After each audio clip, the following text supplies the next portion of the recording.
দেখো স্যাম কাঁদছে, ঘুম থেকে উঠেছে কত কান্না।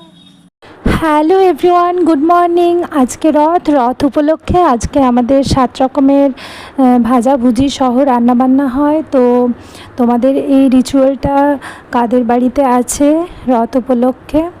তো তো দেখো আজকে কি কি রান্না করছি। এই যে ভাজা হয়ে এসছে, মানে মোটামুটি এখন ভাজা কিছুটা হয়েছে। আর দেখো চাটনি বসিয়ে দিয়েছি, আর পোস্ত কুমড়োর তরকারি বাকি আছে, আর সবজি দিয়ে ডাল হবে। আর ভাতটা আজকে হাঁড়িতে করতে হয় আমাদের। আমি অন্যদিন প্রেশার কুকারেই ভাত করে নিই, বাট আজকে হাঁড়িতেই ভাতটা করা হচ্ছে।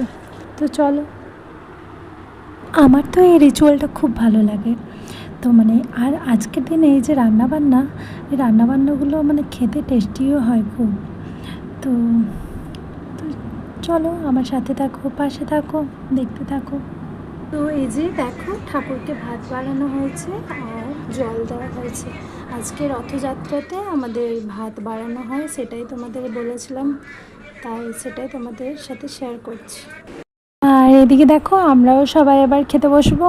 তো যে আমার খাবার, তো দেখো কি কি আছে। এই যে ভাত, আলু কুমড়ো ভাজা, আলু বরবটি ভাজা, পটল ভাজা, ঝিঙে আলুর পোস্ত, কুমড়োর তরকারি আর সবজি দিয়ে ডাল। তো ভাতে ঘি দেওয়া হয়ে গেছে, আর ছিল লাল লাল টমেটোর চাটনি। তো বাই, দেখা হবে নেক্সট ব্লগে।